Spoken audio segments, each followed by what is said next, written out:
الحمد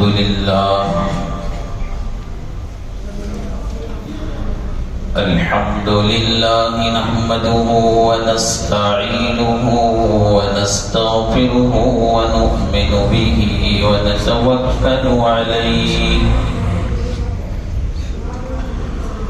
ونعوذ بالله من شرور أنفسنا ومن سيئات أعمالنا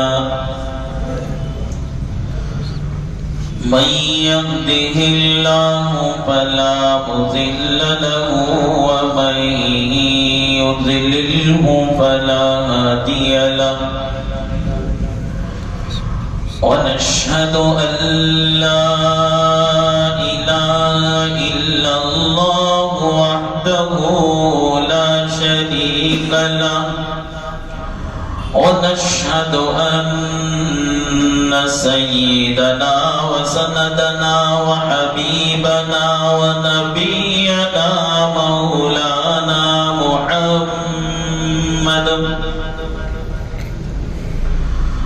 مولانا محمدا عبده ورسوله أرسله بالحق بشيرا ونذيرا وداعيا إلى الله بإذنه وسراجا منيرا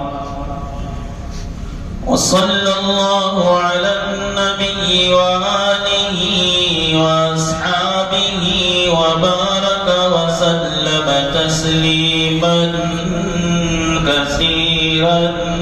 كثيرا أما بعد فقد قال الله تبارك وتعالى في القرآن المجيد والفرقان الحميد أعوذ بالله من الشيطان الرجيم بسم الله الرحمن الرحيم إن الصلاة تنهى عن الفحشاء والمنكر وقال الله تبارك وتعالى في موضع آخر وقوموا لله قانتين آمنت بالله صدق الله مولانا العظيم وصدق رسوله النبي الكريم ونحن على ذلك من الشاهدين والشاكرين والحمد لله رب العالمين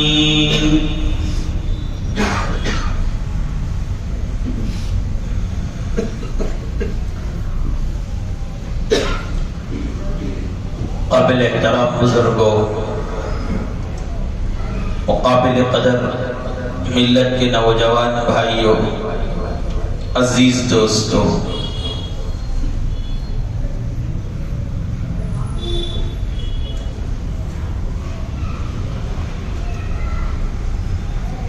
قرآن فرماتا ہے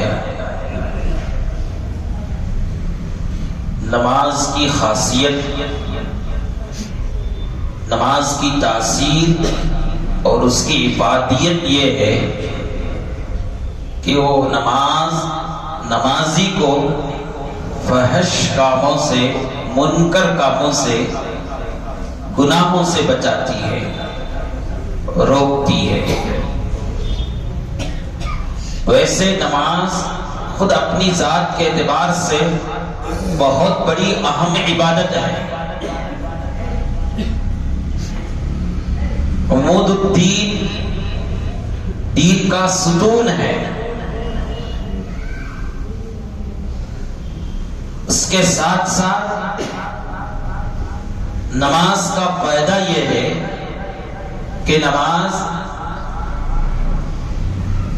نماز پڑھنے والے کو خدا کی نافرمانی سے، گناہوں سے، فحش اور منکر کاموں سے روکتی ہے۔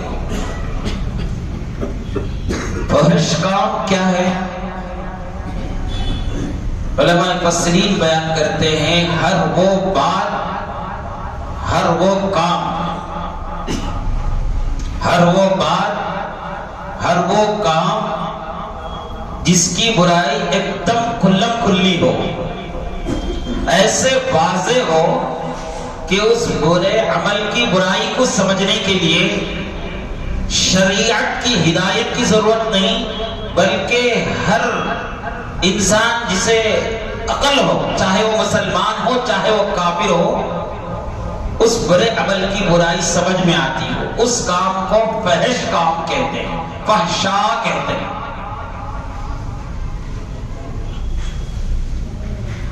جیسے چوری ہے، ڈاکہ زنی ہے، قتل ہے، زنا ہے، یہ وہ ایسے عمل ہیں جس کو سمجھنے کے لیے، جس کی برائی کی سمجھنے کے لیے شریعت کی ہدایت اور رہنمائی کی ضرورت نہیں ہے، وہ خود بخود اس کی برائی سمجھ میں آتی ہے۔ اور قرآن فرماتا ہے ان الصلاة تنہی عن الفحشاء والمنکر، بے شک نماز منع کرتی ہے، روکتی ہے نمازی کو فحش کام سے، فحشاء سے۔ یعنی کوئی آدمی نماز پڑھتا ہے تو وہ آدمی چوری سے، ڈاکہ دانی سے، قتل ناحق سے، زنا سے بچے گا۔ حضرت ابو ہریرہ رضی اللہ عنہ روایت کرتے ہیں رسول اللہ صلی اللہ علیہ وسلم کی خدمت میں ایک آدمی کی شکایت کی گئی، یا رسول اللہ یہ رات بھر تہجد پڑھتا ہے اور صبح ہوتے ہی چوری کے کام میں لگ جاتا ہے۔ نبی صلی اللہ علیہ وسلم نے فرمایا ان قریب اس کی نماز اسے چوری سے روک دے گی۔ روایتوں میں آتا ہے وہ بندہ رسول اللہ صلی اللہ علیہ وسلم کے کہنے کے بعد چوری سے توبہ کر لیا۔ اب ہمیں شبہ ہوتا ہے، خیال پیدا ہوتا ہے، ہم میں سے کوئی 40 سال کا نمازی، کوئی 20 سال کا نمازی، کوئی 30 سال کا نمازی، کوئی 15 سال کا نمازی ہے، لیکن ہماری نماز ہم کو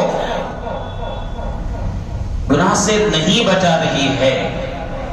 اور قرآن کہتا ہے نماز گناہوں سے روکتی ہے، اور ہمارا تجربہ یہ ہے کہ ہم کو ہماری نماز گناہ سے نہیں روک رہی ہے۔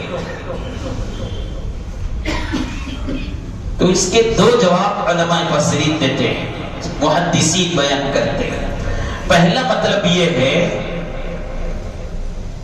نمازی کو نماز گناہوں سے بہرحال روکتی ہے۔ جو گناہ کرتا ہے تو اس کے دل میں، دماغ میں بات آتی ہے کہ یہ غلط کام ہے، مجھے نہیں کرنا چاہیے۔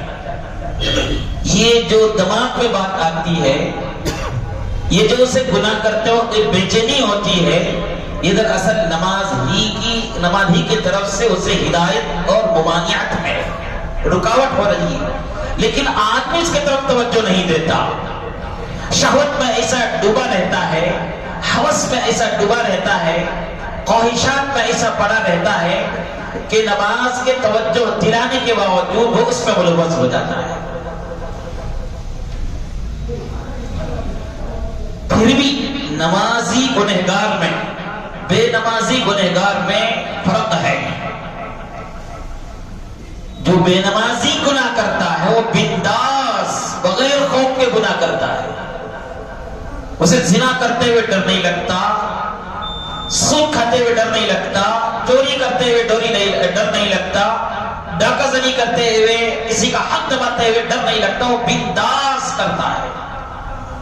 اس کے برخلاف نمازی اگر اللہ حفاظت فرمائے ان گناہوں میں مبتلا ہوتا ہے تو اسے ڈر ہوتا رہتا ہے، بے چینی ہوتی رہتی ہے، اگر یہ ڈر اور بے چینی کی نوٹس لیں اور اس کی طرف توجہ دیں اور اس کے بعد وہ تائب ہو جائیں تو اللہ اسے گناہ سے بچنے کی توفیق دے دیتے ہیں. کہ مطلب یہ بیان کیا ہے. دوسرا مطلب علماء مفسرین اور محدثین نے بیان کیا، نماز گناہوں سے روکتی ہے نمازی کو، بشرطے کہ نمازی کی نماز بھی حقیقت میں نماز ہو. نماز پڑھنے والے کی نماز بھی حقیقت میں کیا ہو؟ نماز ہو. بے توجہی سے جھکنا، بے توجہی سے کھڑا ہونا، بے توجہی سے نماز میں قرات پڑھنا، بے توجہی سے سجدہ کر دینا، بے توجہی سے سلام پھر کے چلے جانے کا نماز چلے جانے سے حقیقت میں نماز نہیں کہلاتا ہے.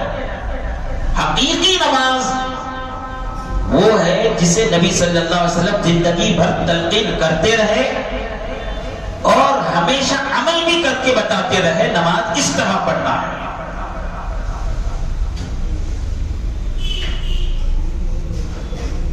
قرآن شریف میں نماز پڑھنے والوں کے لیے کامیابی کا اعلان کیا گیا. قد افلح المؤمنون الذين هم في صلاتهم خاشعون. بالیقین نماز پڑھنے والے، خشوع خضوع کے ساتھ نماز پڑھنے والے فلاح پانے والے، دنیا اور آخرت میں کامیابی حاصل کرنے والے. تو نماز کے ساتھ خشوع کا لفظ استعمال ہو رہا ہے. خشوع کسے کہتے ہیں؟ میں آپ کے سامنے گزشتہ جمعہ بیان کیا تھا. خشوع کہتے ہیں، خشوع اور خضوع دو لفظ ہیں. خضوع کا تعلق ظاہری اعضاء سے، نمازی کے سارے اعضاء، ظاہری اعمال، ظاہری اعضاء اللہ کے سامنے جھک جائیں، اللہ کی طرف متوجہ ہو جائیں، اور یہ ساتھ نمازی کے سارے اعضاء نبی صلی اللہ علیہ وسلم کی سنت کے مطابق نماز کو ادا کرنے والے ہو جائیں. یہ خضوع کا مطلب ہے. خشوع کا مطلب یہ ہے کہ انسان کا دل، نمازی کا دل اللہ کی طرف جھک جائے، اللہ کی طرف متوجہ ہو جائے. ایسی نماز انسان کو، نمازی کو گناہوں سے روکتی ہے، گناہوں سے بچاتی ہے. محدثین نے بیان کیا اگر کسی کی نماز اس سے گناہوں سے نہیں بچاتی ہے، گناہوں سے روکتی نہیں ہے، نماز پڑھنے کے باوجود گناہوں سے بچنے کی اسے توفیق نہیں ہوتی ہے، تو اس کا مطلب یہ ہے کہ اس کی نماز میں کچھ خلل ہے. رکوع کرنے میں، سجدہ کرنے میں، قیام کرنے میں اور قیام کی حالت میں قرات پڑھنے میں، وضو کرنے میں، پاکی حاصل کرنے میں، غسل کرنے میں کچھ خلل ہے، جس کی وجہ سے اس کی نماز اسے گناہوں سے نہیں روک رہی ہے. اور ہم میں سے 70-80%، 90% لوگوں کا حال ایسا ہی ہے. ہم ادھر نماز بھی پڑھ رہے ہیں اور ادھر ہم سے گناہ بھی ہو رہے ہیں. ہماری نمازیں ہم کو 30 سال سے، 40 سال سے، 20 سال سے، 25 سال سے ہم کو نماز گناہوں سے نہیں روک رہی ہے. اور قرآن کا فرمان جھوٹا نہیں ہو سکتا ہے. اس لیے خیال ہوا کہ نماز کا مکمل وہ طریقہ جس کے بارے میں رسول اللہ صلی اللہ علیہ وسلم نے فرمایا صلو کما رأیتمونی اصلی. اے نماز پڑھنے والو، ایسے نماز پڑھو تم مجھے دیکھ کر، میں جیسے نماز پڑھتا ہوں ویسے تم پڑھو.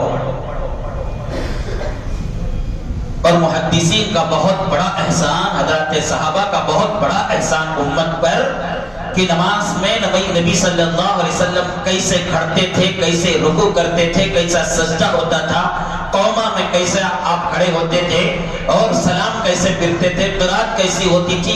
ایک عمل کو ریکارڈ کر دیا. آج کے بعد ہم ایسی نماز پڑھیں گے کہ وہ نماز ہم کو گناہوں سے روکنے والی بنے انشاءاللہ. اسی ارادے سے میں نے نماز کا مسنون طریقے کا عنوان آپ کے سامنے شروع کیا ہے. گزشتہ جمعہ بات آئی تھی قیام. کچھ باتیں اس میں چھوٹ گئی تھی، آج اسے بیان کر کے پھر انشاءاللہ رکوع اور سجدے سے متعلق بات کروں۔ آدمی جب نماز کے لیے کھڑا ہوتا ہے تو سب سے پہلے اس کا چہرہ، اس کا سینہ، اس کے پیر کی انگلیاں قبلے کی طرف ہو، مکمل طریقے سے ہو۔ چہرہ تو ہوتا ہے، سینہ بھی عام طور پر ہوتا ہے، بے توجہی جو ہوتی ہے وہ پیر کی طرف ہوتی ہے۔ پیر کسی کا ذرا سیدھا جانب چلے جاتا ہے، کبھی بایاں جانب چلے جاتا ہے۔ نہیں، سنت یہ ہے کہ دونوں پیر برابر، پیر کی انگلیاں برابر قبلے کی طرف ہو، بہت زیادہ فاصلہ بھی نہ ہو، بہت زیادہ جما کر بھی نہ رکھیں۔ 4 انگلیاں یا 8 انگلیوں کا فاصلے پر کھڑے ہو، پہلے اس کی طرف توجہ دیں۔ ایک مرتبہ دیکھ لیں، شروع میں عادت پڑے تک کھڑے ہونے کے بعد دیکھ لیں کہ ہمارے پیر کی انگلیاں قبلے کی طرف ہے کہ نہیں، دیکھ لیں۔ کھڑے ہو گئے، کھڑے ہونے کے بعد نیت پورے اہتمام کے ساتھ دل سے نیت کریں۔ اس کے بعد دونوں ہاتھ کانوں تک اس طرح اٹھائیں، دکھ رہا ہے اس طرح، یہ ہاتھ کے انگوٹے کان کی لولکی تک جائیں، اور یہ دونوں ہاتھ نہ اس طرح بند ہو نہ اس طرح کھلے ہوں، بلکہ اپنی حالت پر اسے چھوڑ کر اس طرح جائے، دکھ رہا ہے اس طرح جائے۔ بعض لوگ اس طرح رکعت باندھتے ہیں، ہاتھ کے ہتھیلیاں کانوں کی طرف، غلط ہے۔ ہاتھ کے ہتھیلیاں آسمان کی طرف، غلط ہے۔ اور ہاتھ صرف مونڈے تک ایسا اٹھا کر ایسا باندھ لیتے ہیں، غلط ہے۔ اور بعض لوگ اس طرح رکعت باندھتے ہیں، یہ بھی غلط ہے۔ صحیح طریقہ دونوں ہاتھ کان اٹھائیں اوپر تک۔ شروع میں ذرا ٹریننگ لینی پڑے گی، مشق کرنا پڑے گا۔ مشق کرے بغیر کوئی کام نہیں ہوتا ہے، سیکھے بغیر کوئی عمل ہمارے زندگی میں نہیں آتا ہے۔ تو دونوں ہاتھ کانوں تک اس طرح اٹھائیں، اٹھا لیے سیدھے، اس کے لیے سیکھیں۔ اس کے بعد یہ انگلی، قریب انگلی اور انگوٹا دونوں کا حلقہ بنائیں، یہ کلائی پر اس طرح پکڑیں۔ مل جاتا ہے تو ٹھیک ہے، نہیں ملتا ہے تو صرف حلقہ بنا کر پکڑیں۔ اور یہ 3 انگلیاں، شہادت کی، بیچ کی انگلی، اس کے بعد کی انگلی اس کلائی پر اس طرح رکھیں، ناک کے نیچے باندھ دیں۔ اس کے بعد قرات پڑھنا ہے، ثنا پڑھنا ہے، اعوذ باللہ پڑھنا ہے، الحم کا سورہ پڑھنا ہے، زم سورہ پڑھنا ہے۔ یہ جو ہے قرات کے سلسلے میں گزشتہ جمعہ بتایا تھا، ذرا ایسا پڑھیں جس سے حروف کی ادائیگی ہو جائے، آخری درجہ تجوید کے ساتھ، حروف کی ادائیگی کے ساتھ قرات پڑھیں۔ سورہ فاتحہ، زم سورہ جو پڑھتے ہیں، حروف کی ادائیگی ہو، تجوید کے ساتھ پڑھیں۔ صرف تصور کر لینے کا نام قرات نہیں ہے، یہ صرف ہونٹ ہلا دینے کا نام قرات نہیں ہے۔ بہت سے لوگ قرات کرتے ہیں، الحم کا سورہ پڑھتے ہیں، زم سورہ پڑھتے ہیں، اتنا تیزی سے پڑھتے ہیں، حروف ادا نہیں ہوتے۔ نہیں، ذرا توجہ سے ٹہر ٹہر کر پڑھیں۔ قرات کرنا فرض ہے۔ سنت میں کچھ کمی بیشی ہوتی ہے تو نماز قبول ہو جاتی ہے، لیکن ثواب میں کمی ہوتی ہے۔ فرض میں اگر کمی بیشی ہوتی ہے تو نماز نہیں ہوتی۔ اس لیے قرات ذرا توجہ سے کریں۔ الحم کا سورہ پڑھتے ہیں تو حروف ادا کر کے پڑھیں، زم سورہ پڑھتے ہیں تو حروف مکمل ادا کر کے پڑھیں، جلدی نہ پڑھیں۔ اور سجدے کی حالت میں، قیام کی حالت میں ہماری نظر سجدے گاہ کی طرف، ہم سجدہ کرتے ہیں تو کہاں ہمارا سر کہاں ہوتا ہے، وہاں پر ہماری نظر ہو۔ سر ایسا جھکا کر بھی نہ کھڑے، ایسا اینٹ کر بھی نہ کھڑے، بلکہ سیدھا ہو۔ بہت سے لوگ خشوع سے، وضو سے پڑھنے کے خوف میں اس طرح ایسا جھک جاتے ہیں، یہ بھی سنت کے خلاف ہے، یہ بھی سنت کے خلاف ہے۔ سیدھا کھڑے ہو، کھڑے ہوتے ہو یہ سر نہ جھکا ہوا ہو نہ اکڑ کر ہو، اپنی حالت پہ رہے، تھوڑا سا جھکا کر سجدے کی طرف نظر رکھیں۔ اور کھڑے ہوتے ہیں تو حرکت نہ کریں، ایک دم سکون سے، اطمینان سے کھڑے۔ قرآن شریف میں کہا نماز پڑھنے والوں کے لیے وَقُومُوا لِلَّهِ قَانِتِينَ، اللہ کے سامنے کھڑے ہوتے ہیں تو اطمینان سے، سکون سے کھڑے۔ سیدھے پاؤں پر وزن ڈال کر بایاں پاؤں ڈھیلا چھوڑ کے کھڑ جانا، یا بائیں پاؤں پر وزن ڈال کے سیدھے پاؤں کو ڈھیلا کر کے چھوڑ کھڑ جانا، سستی سے کرنا، کاہلی سے کھڑنا نہیں، بلکہ دونوں پاؤں پر وزن رہے اور ہاتھ باندھ لینے کے بعد بغیر ضرورت کے ہاتھ نہ اٹھائیں، حرکت نہ دے ہاتھوں، کبھی کپڑے کی درستگی، کبھی چہرہ کا، کبھی سر کھجانا، کبھی آنکھ کھجانا، کبھی ٹوپی درست کرنا، یہ سنت کے خلاف ہے۔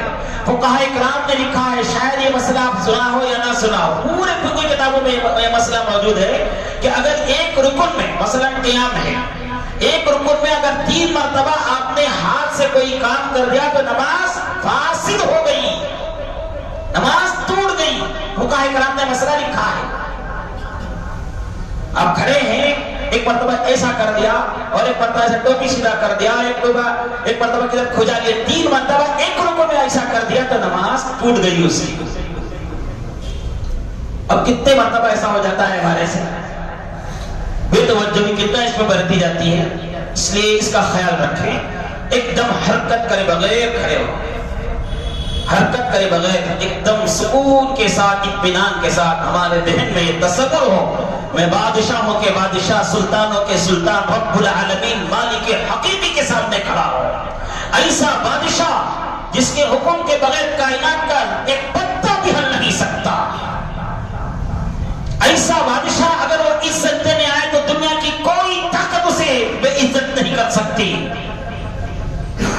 اور ایسا بادشاہ اگر وہ کسی کو ذلیل کرنا چاہے، اللہ حفاظت فرمائے، دنیا کی کوئی طاقت اسے عزت دے نہیں سکتی۔ حاکموں کا حاکم، احکم الحاکمین کے سامنے ہم کھڑے، ارے ہم معمولی کسی بڑے آدمی کے سامنے چلے جاتے ہیں تو ہمارے دل و دماغ میں بات رہتی ہے کہ ہم اس کے سامنے کھڑے ہیں، ذرا توجہ سے کھڑنا ہے، بلا وجہ ایسی ویسی حرکتیں نہیں کرتے کیا؟ نہیں کرتے۔ بڑا آدمی ہے، اس کے سامنے اس طرح کریں گے تو بے ادبی ہوگی، تو پورا ادب بجا لا کر کرتے ہیں، تو دونوں جہاں کے پروردگار رب العالمین کے سامنے کھڑے ہوتے ہیں تو کتنا ادب ہونا چاہیے۔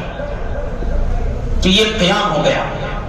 رکوع، پورا سمسرہ ہونے کے بعد رکوع میں جائیں۔ رکوع کے سلسلے میں آتا ہے کہ سر، پیٹھ، سری یہ تینوں برابر رہیں، ایک طرف جھکا ہوا نہ ہو، ایک طرف اٹھا ہوا نہ ہو، بلکہ سیدھا رہے۔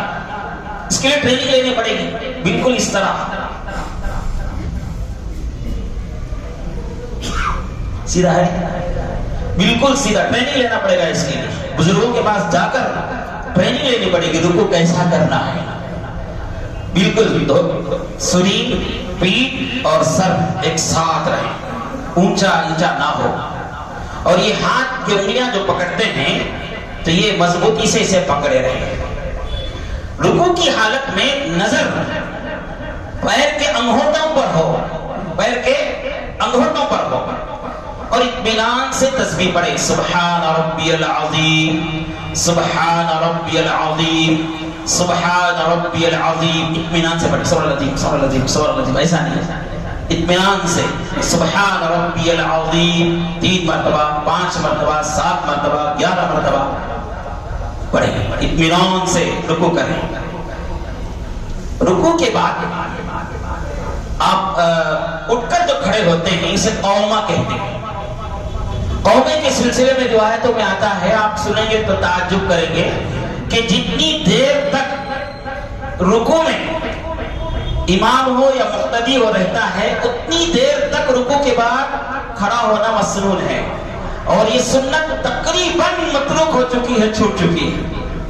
اگر رکوع میں جتنی دیر تک آدمی جاتا ہے اتنی دیر تک قیام مقامہ میں کھڑا ہو گیا تو لوگ کھچے سے لقمہ دینا شروع کر دیں گے، آج ایسا ہو گیا مسئلہ۔ حالانکہ مسنون طریقہ یہی ہے، رکوع میں 3 مرتبہ سبحان ربی العظیم پڑھے ہیں تو قومہ میں بھی اطمینان سے کھڑے ہو 3 مرتبہ سبحان ربی العظیم کہنے کے بقدر، اب 5 مرتبہ کہے ہیں تو 5 مرتبہ۔ لوگ کہتے ہیں ہلکی پھلکی نماز پڑھاؤ، بہت اچھی بات ہے، نبی صلی اللہ علیہ وسلم نے بھی اس کی تعلیم دی، ہلکی پھلکی نماز پڑھاؤ۔ ہلکی پھلکی نماز پڑھانے کا مطلب یہ نہیں ہے کہ سنتوں کو چھوڑ دیا جائے، سنتوں کو چھوڑ کر ہلکی پھلکی نماز نہیں، سنت مقدار سے زیادہ اگر کوئی آدمی کرتا ہے تو اس کے لیے ہلکی پھلکی نماز پڑھنے کی تاکید ہے. تو قوما میں جب کھڑے ہوتے ہیں تو یہ واجب ہے کھڑا ہونا. بہت دفعہ ایسا ہوتا ہے صرف اشارہ کر کے، کھڑنے کا اشارہ کر کے فوراً سجدے میں چلے جاتے ہیں. واجب چھوٹ گیا، واجب چھوٹ جاتا ہے تو نماز واجب الاعادہ دوبارہ پڑھنا پڑتا ہے اس کے. تو قوما میں اس لیے نبی صلی اللہ علیہ وسلم نے دعا سکھائی، اللہم ربنا لک الحمد حمدا کثیرا مبارکا فیہ. اتنا پڑھ لیں، اطمینان سے رکوع میں کریں، جلدی اس میں نہ کریں. قومے کے بعد سجدے میں جانے کا بھی ایک سلیقہ ہے، مسنون طریقہ ہے. اس میں بھی تقریباً لوگوں کی عادت نہیں ہے مسنون طریقے کی. ایسا سر جھکا دیتے ہیں. نہیں، سجدہ میں جانے کا طریقہ ایسا کھڑے ہیں تو اس طرح جہاں رہے گا سیدھا. ایک طریقہ ہوتا ہے سجدے میں جانے کا، ایسا جاتے ہیں، پہلے سینہ جھکا دیتے ہیں. نہیں، یہ طریقہ غلط ہے، مسنون طریقے کے خلاف. ایسا ہے تو پہلے سیدھا ایسے ہی اتریں گے، سینہ بھی جھکائیں گے، سر بھی نہیں جھکائیں گے، سیدھا اس طرح اترے گا. تو یہ مسنون طریقہ ہے قومے سے سجدے میں جانے کا. تو پہلے گڑگے رکھیں سجدے میں جانے کے وقت، اس کے بعد دونوں ہاتھ رکھیں، اس کے بعد ناک، اس کے بعد پیشانی رکھیں. سجدے کے سلسلے میں بھی سن لیجیے اچھی طرح سے، سجدہ بہت اہم ہے نماز میں. اس سے زیادہ نماز میں کوئی چیز نہیں ہے جتنا سجدہ اہم ہے. اس لیے بزرگوں نے کہا جتنے سجدے کرتے ہو جوانی میں کر لو، جتنے سجدے کرتے ہو صحت مندی کے زمانے میں کر لو، ورنہ بڑھاپا آ جائے گا تو سجدے سے محروم ہیں، بیماری آ جائے گی، سجدے سے محروم ہیں. سجدے میں جتنا زیادہ اللہ رب العالمین کے پاس تقرب اور قربت حاصل ہوتا ہے، نماز میں کسی اور رکن میں اتنا قربت حاصل نہیں ہوتا. اس لیے علماء نے کہا ہے کہ چیئر پر بیٹھ کر نماز پڑھنے والوں، زمین پر بیٹھ کر نماز پڑھنے والوں، جتنا ہو سکے سجدے کو ادا کرنے کی کوشش کریں. کم از کم فرض نماز کے سجدے تو ادا کر لو. نفل کے لیے گنجائش ہو سکتی ہے، سنتوں کے لیے گنجائش ہو سکتی ہے، فرض نماز کے لیے کم از کم سجدے ادا کر لو. کیونکہ یہ سجدہ جتنا زیادہ اللہ کے سامنے ہوگا اتنا زیادہ اللہ سے قربت حاصل ہوگی. اگر ہوتا ہی نہیں ہے، یہ سجدہ کرنے سے بیماری بڑھ جا رہی ہے، سجدہ کرنے سے تکلیف ہو رہی ہے، تو پھر الگ ہے. معذور لوگوں کا مسئلہ الگ ہے. میں تھوڑے بہت معذور جو آدمی ہیں جن کو گنجائش ہے ان کی بات کر رہا ہوں کہ سجدہ کرنا ہے کم از کم فرض نماز میں. کیونکہ سجدہ میں جتنی اللہ تعالیٰ سے قربت حاصل ہوتی ہے نماز کے کسی اور رکن میں نہیں، قیام میں بھی نہیں، رکوع میں بھی نہیں، اتحیات میں بھی نہیں، سجدہ میں اللہ تعالیٰ کی بہت زیادہ بندہ قریب ہوتا ہے. تو سجدہ ڈھنگ سے ہونا چاہیے، مسنون طریقے سے ہونا چاہیے. مسنون طریقہ سجدہ کرنے کا کیا ہے؟ ابھی بتایا. سب سے پہلے گھٹنا رکھیں، اس کے بعد دونوں ہاتھ رکھیں، ناک رکھیں، پیشانی رکھیں. ہاتھ کہاں ہونی چاہیے؟ یہ کان کے نرم حصہ جو ہوتا ہے نا اس کے برابر ہو سجدے میں ہاتھ، اور یہ انگلیاں قبلے کی طرف ہو اور جما کر رکھیں سجدے کی حالت میں. سجدے کی حالت میں اس طرح کھلا بھی نہیں اپنی حالت پر نہیں، بلکہ اسے جما کر رکھیں سجدے کی حالت میں. کہاں ہونا چاہیے؟ اس کے دو چہرہ جو ہے دو ہاتھوں کے درمیان ہو اور ہاتھ کا انگوٹا کان کے برابر حصے میں. ران پہ، یہ ران جو ہے پیٹ سے جدا ہونا چاہیے، مدڑ کر نہیں ہو، لگا کر نہیں. مسنون طریقہ یہ ہے کہ یہ ران پیٹ سے جدا ہو اور یہ بازو پھسلیوں سے جدا ہو. ایسا جدا نہیں کہ بازو والے کو تکلیف ہو جائے، ایسا اتنا دور نہیں رکھنا کہ جس سے بازو والے کو تکلیف ہو جائے. نہیں، ان کا بھی خیال کریں کہ جس سے اکیلا پڑھتے ہیں تو زیادہ کھلا رکھے تو پرواہ نہیں، جماعت کے ساتھ پڑھتے ہیں تو بازو کا بھی خیال رکھیں ہماری نماز کی وجہ سے دوسرے کو تکلیف نہ ہو. تو یہ کونیاں پھسلی سے، یہ ہاتھ کا پھسلیوں سے جدا ہو اور یہ کونیاں زمین سے ہی جدا ہو، اس کا بھی خیال نہیں ہوتا ہے. لوگ جو سجدہ کرتے ہیں کونیاں زمین پر لگی ہوئی رہتی ہیں. مسنون طریقے کے خلاف ہے، سنت طریقے کے خلاف ہے، نبی کے سجدے کے خلاف ہے. کونیاں کیا ہو؟ سجدے سے یہ زمین سے الگ ہو، ران پیٹ سے جدا ہو، یہ بازو پھسریوں سے جدا ہو، اور ایک بات یہ دونوں پیر کی انگلیاں زمین پر ٹکی ہوئی ہو سجدے کی حالت میں۔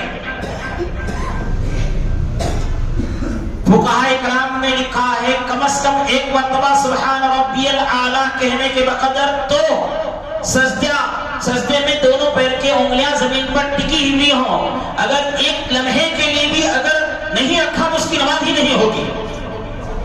اب کتنے لوگوں کا ہاتھ دیکھا ہم نے، سجدہ کرتے ہی تو پورا وزن گڑگوں پہ آ گیا، پیچھے دونوں پیر اٹھ گئے۔ اس لیے کیا کرنا ہے، ایسا کرنا غلط ہے۔ پیر کی انگلیاں باقاعدہ کیا ہو، زمین پر لگی ہوئی ہو، اور انگلیاں ایسا دبا کر رکھیں گے تو قبلے کی طرف ہو جاتی ہیں۔ تو اطمینان سے سجدہ کریں۔ سجدے کا طریقہ سمجھ میں آ گیا۔ اور سجدے سے اٹھ کر جو بیٹھتے ہیں اسے جلسہ کہتے ہیں۔ اسے کیا بولتے ہیں؟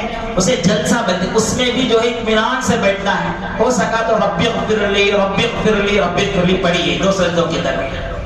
دو سجدوں کے درمیان جو بیٹھتے ہیں جلسے میں اسے رب اغفر لی کا ورد کیجیے، اطمینان سے بیٹھیے۔ ایک سجدہ پورا ہوا ہی نہیں، دوسرے سجدے کو اگر چلے گئے تو یہ بیچ میں جو بیٹھنا تھا وہ واجب ہے، وہ چھوٹ گیا، اس کی وجہ سے نماز واجب الاعادہ ہو جاتی ہے۔ اطمینان سے بیٹھیں، پھر سجدہ ہو، دوسرا سجدہ۔ دوسرا سجدہ مکمل ہونے کے بعد پھر جب کھڑے ہوتے ہیں وہ کھڑے ہونے کا طریقہ بھی سیکھیں کہ پہلے پیشانی اٹھائیں، بعد میں ناک اٹھائیں، بعد میں دونوں ہاتھ اٹھائیں، بعد میں گڑگے اٹھائیں۔ اٹھتے وقت جو ہے زمین سے ٹیک کر، ہاتھ سے ٹیک کر نہ اٹھیں۔ یہ صحت مند آدمیوں کی بات کر رہا ہوں۔ اس کے جسم بہت بھاری ہے، کمر اس کی کمزور ہے، گڑگے کمزور ہیں، تو اسے جیسا اٹھنا ہوتا ویسا اٹھ جائے۔ اس کے لیے نہیں بات نہیں کر رہا، اسے اٹھنا ہے کیسا ہوتا ویسا اٹھ جائے۔ صحت مند آدمی کی بات کر رہا ہوں۔ تو اٹھتے وقت یہاں ٹیک کر بڈھوں کی طرح نہ اٹھیں۔ اور اس کے بعد اتحیات میں بیٹھتے ہیں تو اتحیات میں بیٹھتے وقت جو ہے دونوں پیر میں سے سیدھا پیر جو کھڑا کر کے رکھیں، اور اس کے پیر کی انگلیاں قبلے کی طرف ہو، دبا کر پیر رکھیں گے تو قبلے کی طرف اس کے ہو جائے۔ بایاں پیر بچھا کر اس پر بیٹھیں، اور دونوں ہاتھ جو ہے رانوں کے اوپر، گڑگوں کے حصہ جب ختم ہو کر ران جو شروع ہوتا ہے وہاں پر رکھیں، اور انگلیاں اس وقت جو ہے جما کر بھی نہیں رکھنا ہے، کھلی ہو کر بھی نہیں رکھنا ہے، اسے اپنی حالت پر چھوڑے رہنا ہے۔ نظر جو ہے دونوں ہاتھوں پر ہونی چاہیے۔ یہ اتحیات میں بیٹھنے کا طریقہ۔ اشہد اللہ الہ الا اللہ پڑھتے وقت ہاتھ ایسا اٹھائیں، اس کے بعد پھر چھوڑ دیں۔ اتحیات پڑھنے کے بعد درود شریف کے بعد دعائے معصورہ پڑھیں، اس کے بعد سلام۔ کبھی کبھی ایسا ہوتا ہے کہ امام بعض دفعہ السلام علیکم لمبا کھینچتا ہے، تب تک انہیں پھر جاتا ہے مقتدی۔ امام سے پہلے اگر آپ سلام پھیر دیے تو نماز تمہاری ٹوٹ گئی۔ اس لیے اس کا دھیان رکھیں، اور امام کو بھی اس بات کا دھیان رکھنا چاہیے کہ وہ لمبا السلام علیکم بول کے ادھر دیکھتے ہوئے نہ کہیں، ادھر پھر کر کہیں، تاکہ مقتدی پیچھے والا کیا نہ کریں، غلطی کر دے تو اس کی نماز نہ ٹوٹ جائے۔ اس لیے سلام امام بھی اس کا خیال رکھے، مقتدی بھی اس کا خیال رکھے۔ تو سلام پھرتے وقت السلام علیکم ورحمۃ اللہ، نظر جو یہاں پر ہو، سیدھے منڈے کی طرف، سیدھے سلام کی طرف، بائیں سلام کی طرف، بائیں منڈے کی طرف نظر ہو، پورے شمال اور جنوب کی طرف نہ دیکھیں بلکہ منڈے کی طرف ہو۔ بزرگوں نے کہا سلام پھرتے وقت سیدھے طرف پھرتے ہیں، نیت کر لیں کہ اس بات کی اس سیدھے طرف جتنے فرشتے ہیں، جتنے مسلمان ہیں اور جتنی دوسری مخلوق ہیں، سب پر سلامتی کی نیت کر لیں۔ پھر بائیں طرف سلام پھر رہے ہیں تو اس طرف جتنے فرشتے ہیں، اس طرف جتنے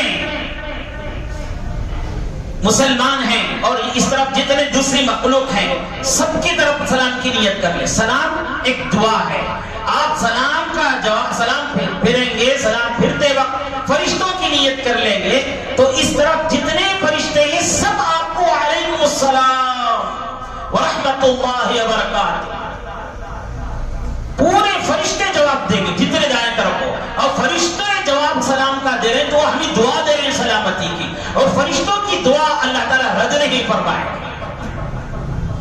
پاکیزہ مخلوق، گناہوں سے پاک، اللہ کی تسبیح بیان کرنے والی، اللہ کی تقدس بیان کر، اللہ کا تقدس بیان کرنے والی مخلوق، وہ ایک دن میں کم از کم 5 مرتبہ فرض نماز میں ہم کو سلام کا جواب دیں گے. سنتیں پڑھتے ہیں، نفل پڑھتا ہے، کتنے نمازیں پڑھتے ہیں. ہر وقت آدمی اس طرح نیت کر لیں تو فرشتوں کی دعا ملے. آپ سنیں، نماز کا اتنا اہتمام سے اگر کوئی پڑھے گا نماز تو اس کا دماغ ادھر ادھر بٹے گا کیا؟ ادھر ادھر جائے گا؟ اس کا دکان کی طرف جائے گا دماغ، اس کا کھیل کی طرف جائے گا اور دوسری باتوں کی طرف جائے گا؟ نہیں جائے گا. اسے ٹینشن ہے، میرا رکعت باندھنا صحیح ہے کہ نہیں، میرا قیام سیدھا ہے کہ نہیں، میں جو پڑھ رہا ہوں وہ سیدھا پڑھ رہا ہوں کہ نہیں پڑھ رہا ہوں، میرا رکوع سیدھا ہو رہا ہے کہ نہیں ہو رہا، میرا سجدہ سیدھا ہو رہا ہے کہ نہیں ہو رہا. سجدے کی حالت میں میری نظر کہاں ہے؟ بولنا بھول گیا. سجدے کی حالت میں نظر اپنی ناک پر رکھے تو سجدے کی حالت، سجدہ میرا صحیح ہو رہا ہے کہ نہیں ہو رہا، میرا قاعدے میں بیٹھا ہوں، سیدھا بیٹھا ہوں کہ نہیں بیٹھا ہوں. اسے دماغ کو سے کام لگ گیا، دماغ کو کام لگ گیا تو ادھر ادھر نہیں جائے گا. اب ظاہری اعضاء آ کر سیدھا رکعت باندھ لیے، دماغ کو فری چھوڑ کر رہے تو ادھر ادھر گھومے گا. تو 30 سال پڑھ لو، 40 سال پڑھ لو، 20 سال پڑھ لو، نماز کی تاثیر ظاہر نہیں ہوگی. نماز کی تاثیر ظاہر ہونے کے لیے نبی صلی اللہ علیہ وسلم نے جیسے نماز پڑھنا سکھایا ہے ویسا نماز پڑھیں، سنت کے مطابق نماز پڑھیں، انشاءاللہ نماز کی تاثیر ظاہر ہوگی. میرے عزیز و بزرگوں، ہم وقت دیتے ہی ہیں نماز کے لیے. ہم میں سے بہت سے بندے اللہ کے ایسے ہیں جن کو نماز پڑھے بغیر چین نہیں آتا، سکون نہیں آتا. وہ اتفاق سے اگر سو گیا اور نماز پڑھے بغیر عشاء کی تو اسے سکون سے نیند نہیں آئے گی. عادت ہو گئی ہے نماز پڑھنے کی. جب ہم نماز کے لیے وقت دیتے ہی ہیں تو تھوڑا توجہ کے ساتھ نماز پڑھ لیں. اب میں جو بیان کیا ہے نماز کا طریقہ، مسنون طریقہ، اس میں کیا پیسہ خرچ ہوتا ہے کیا؟ جی، اس میں پیسہ خرچ ہوتا ہے؟ بہت زیادہ محنت لگتی ہے کیا؟ یا بہت زیادہ وقت لگتا ہے؟ کچھ بھی نہیں، نہ پیسہ خرچ ہوتا ہے، نہ بہت زیادہ محنت لگتی ہے، نہ بہت زیادہ ہمارا وقت لگتا ہے. وقت پہلے جو 5 منٹ لگتا تھا اب 7 منٹ لگے گا. 7 منٹ لگتا تھا تو 10 منٹ لگے گا. 10 منٹ لگتا تھا تو 12 منٹ لگے گا. بس 2 منٹ کا فرق ہے. 2 منٹ کے لیے ہم زندگی بھر نماز پڑھیں اور نماز کی تاثیر اور نماز کا فائدہ حاصل نہ کریں، کتنی محرومی کی بات ہے. بہرحال اب تک جو ہماری نمازیں جو ہو گئی سو ہو گئی، اللہ کے دربار میں دعا ہے کہ اسے قبول فرما لیں. اب آگے جو نماز پڑھتے ہیں اسے بھی اللہ قبول فرمائے، اور آگے جو نماز پڑھتے ہیں وہ نماز سنت کے مطابق مسنون طریقے سے پڑھیں گے انشاءاللہ. ذرا وقت لگے تو لگے. ذرا ٹوپی بغیر پہنے کے آ جاتے ہیں نا، ان سے بھی درخواست ہے. آپ مجھے یہ نہیں کہتا کہ آپ ٹوپی نہیں پہنے تو نماز نہیں ہوتی، بلکہ نہیں، بغیر ٹوپی کی نماز پڑھے تو نماز ہو جاتی ہے. لیکن مسنون یہ ہے کہ نبی صلی اللہ علیہ وسلم اس طرح پگڑی باندھتے تھے یا سر ڈھانک کر ہی نماز پڑھتے تھے. علاوہ احرام کے، عمرہ کا احرام تھا یا حج کا احرام تھا تو اس وقت سر کھلا رہتا تھا. اس کے علاوہ ایک نماز بھی آپ حدیث کی کتابوں میں بتا دو آپ کھلے سے نماز پڑھیں. آپ جب بات کرتے ہیں جائز کی ناجائز کی تو میں آپ کو بتاؤں، آپ جو ہے صرف ناف سے لے کر گھٹنے تک پہن کر آ گئے تو بھی نماز ہو جائے گی، آپ کی تو بھی نماز ہو جائے گی اس سے. لیکن مسنون ہے کہ نبی صلی اللہ علیہ وسلم سر ڈھانک کر نماز پڑھتے تھے. میں کسی پر تنقید نہیں کر رہا ہوں، مجھے کسی کا دل توڑنا بھی، یہ دل آزاری کا بھی مقصد نہیں. ایک طرف ہے جب انہیں وقت لگا ہی رہا ہے، جب انہیں نماز پڑھ ہی رہا ہے تو نبی صلی اللہ علیہ وسلم کی سنت کے مطابق پڑھ لیں تو نماز کا فائدہ ظاہر ہوگا. اسی طرح ہاف آستین پڑھ کے ہاف آستین پہن کے نماز پڑھتے ہیں، اس میں بھی نماز ہو جائے گی. لیکن یہ بھی سنت کے خلاف ہے. نبی صلی اللہ علیہ وسلم کا کپڑا جو ہوتا تھا وہ کہاں تک ہوتا تھا؟ یہاں تک گٹوں تک ہوتا تھا، آستین یہاں تک ہوتی تھی، ہاں آستین نہیں ہوتی تھی۔ آپ نماز ہاں آستین پہن کر پڑھتے ہیں، اس سے نماز ہو جائے گی، بار بار میں کہتا ہوں نماز نہیں ہوگی بلکہ نہیں، لیکن سنت کی برکت سے محروم رہیں گے۔ اسی وجہ سے ہم اتنے سال سے نماز پڑھتے ہیں، نمازوں کی تاثیر ظاہر نہیں ہوتی۔ ایک ٹخنے سے نیچے پہن کر نماز پڑھتے ہیں، اس سے بھی نماز ہو جائے گی، ٹخنے سے نیچے ہے نماز ہو جائے گی، لیکن یہ بھی کیا ہے؟ نبی صلی اللہ علیہ وسلم کی سنت کے خلاف ہے۔ نبی صلی اللہ علیہ وسلم کا پیجامہ ٹخنے سے اوپر ہوتا تھا، اور ٹخنے سے متعلق بات سن لو، حضرت جناب محمد رسول اللہ صلی اللہ علیہ وسلم نے فرمایا جو آدمی ٹخنے سے نیچے تک کا پیجامہ لنگی ازار پہننے کی عادت بنا لیتا ہے، کل قیامت کے دن پروردگار رب العالمین نظر کرم اس پر نہیں فرمائے گا۔ ذرا سوچو، جب اللہ کل قیامت کے دن نظر کرم نہیں کریں گے تو پھر کون کرے گا؟ اللہ کے نظر کرم کیے بغیر، رحم کی نظر دیکھے بغیر کل قیامت کے دن بیڑا ہمارا پار ہی نہیں ہوگا۔ اور نبی صلی اللہ علیہ وسلم نے کہہ دیا، فرما دیا کہ ٹخنے سے نیچا ہونے والے کی نماز اللہ رب العالمین نظر کرم نہیں فرماتا۔ تو یہ سب چھوٹی چھوٹی چیزیں ہیں، ذرا توجہ سے نماز پڑھیں، انشاءاللہ نماز کا اثر ظاہر ہوگا، ظاہر میں بھی نماز کا اثر ظاہر ہوگا، باطن میں بھی نماز کا اثر ظاہر ہوگا۔ ظاہر میں یہ ہوگا کہ ہمارے حالات اچھے ہو جائیں گے، باطن حالت یہ ہوگی کہ ہمارا روح کا تعلق، ہمارا دل کا تعلق اللہ رب العالمین سے ہو جائے گا۔ انشاءاللہ پابندی سے نماز پڑھیں گے، پہلے تو نماز پابندی سے پڑھیں گے، اس کا عہد کریں، پڑھیں گے سب انشاءاللہ۔ دوسری بات، نماز پڑھنے والے توجہ کے ساتھ سنت کے مطابق نبی صلی اللہ علیہ وسلم کے سکھائے ہوئے طریقے کے مطابق پڑھیں گے۔ اللہ ہم سب کو توفیق نصیب فرمائے۔ سبحان اللہ بحمدہ، سبحانک اللہم بحمدک، اشہد ان لا الہ الا انت، استغفرک و اتوب۔